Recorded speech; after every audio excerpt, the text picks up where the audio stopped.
खुलुमबाय national press day 2020 खौ BTC नि I&PR बिफान बडोलेण्ड जार्नालिस्ट एसोसिएशन आरो गसाइगाव प्रेस क्लाबनि बानजायनायाव गसाइगाव हाब्रबिल कमिउनिटिनि नब्लाङाव सानसेनि हाबाफारिजों गाजा गोमजायै खुंफुंदों।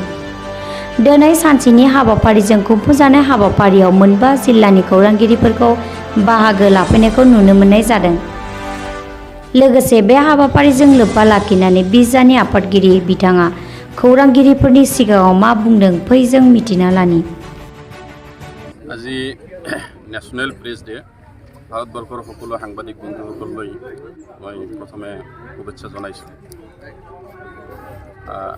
আজি গোসাইগাঁৱত কেন্দ্ৰীয়ভাৱে BTCৰ ইনফৰমেশ্যন এণ্ড পাব্লিক ৰিলেশ্যন ডিপাৰ্টমেণ্টে আয়োজন কৰা আমাৰ BTRৰ 5খন জিলা সাংবাদিকসকলে একগোট হৈ আমি ইয়াতে কেন্দ্ৰীয়ভাৱে নেশ্যনেল প্ৰেছ ডে পাতিছোঁ।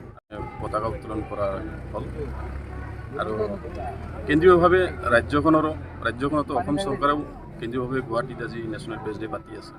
দেশৰ বিভিন্ন জিলাতে পাতি আছে। 1966 চনৰ 16 নৱেম্বৰত প্ৰেছ কাউন্সিল অফ ইণ্ডিয়া গঠন হৈছিলে আৰু সেই প্ৰেছ কাউন্সিল অফ ইণ্ডিয়া গঠন হোৱাৰ 16 তাৰিখ নৱেম্বৰতে প্ৰতি বছৰেই নেশ্যনেল প্ৰেছ ডে নামাকৰণেৰে আমি এই অনুষ্ঠানটি পাতি আহিছোঁ আৰু এইটো অৰ্থ হৈছে যে সেই national press council of India যে গঠন হৈছিলে তাৰ ফাউণ্ডেশ্যন ডে হিচাপে আমি ফাউণ্ডেশ্যন ডে হিচাপে নামানিলেও নেশ্যনেল প্ৰেছ ডে হিচাপে আমি এইটো পালন কৰি আহিছোঁ। ভাৰতবৰ্ষত য'ত আৰম্ভ হৈছে নেশ্যনেল প্ৰেছ ডে আজি পালন কৰি আছে সকলোতে সফল হওক মই কামনা কৰোঁ। আৰু অসম চৰকাৰলৈ এটা মই অনুৰোধ জনাব বিচাৰিছোঁ আজিৰ পবিত্ৰ দিনটোত, যিহেতু আমাৰ সাংবাদিকসকলৰ পবিত্ৰ দিন, যে সাংবাদিকসকলৰ পৰিয়াল তথা সাংবাদিকসকলৰ চিকিৎসাৰ বাবে চৰকাৰে বেমাৰ হ'লে বা হস্পিটেলত গ'লে লামচাম কিবা এটা দিয়ে, সেইটো বেলেগ কথা, সেইটো মই ক'ব বিচৰা নাই।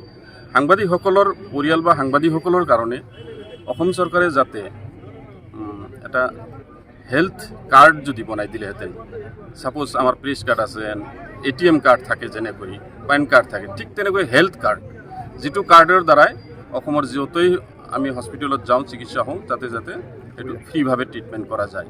এই হেল্থ কাৰ্ডটোৰ কথা মই অসম চৰকাৰলৈ আপোনালোকৰ জৰিয়তে মই অনুৰোধ জনাব বিচাৰিছোঁ। সুৰক্ষিত বুলি ক'লেতো এইটো আৰু ক'বই নালাগে, আপোনালোকে জানে প্ৰতিখন জিলাতেই সাংবাদিকসকল অপঘাতত মৃত্যু হৈছে, লাঞ্ছনা হৈ আছে। কিছুদিন আগতে চিৰাঙতো হ'ল, ধুবুৰী জিলাতো হ'ল। সুৰক্ষিত অসম চৰকাৰক মই অনুৰোধ জনাব বিচাৰিছোঁ, সাংবাদিকসকলৰ সম্পত্তি, সাংবাদিকসকলৰ জীৱন, তেওঁলোকৰ ফেমিলিৰ প্ৰতি ভাবুকি আহি আছে। তেওঁলোকে সত্যনিষ্ঠ বাতৰি পৰিৱেশন কৰিলেই কিছু দুষ্কৃতিৰ দ্বাৰা এই ভাবুকি আহি আছে। গতিকে চৰকাৰে যাতে দৃষ্টি ৰাখে, অনুৰোধ জনাইছোঁ।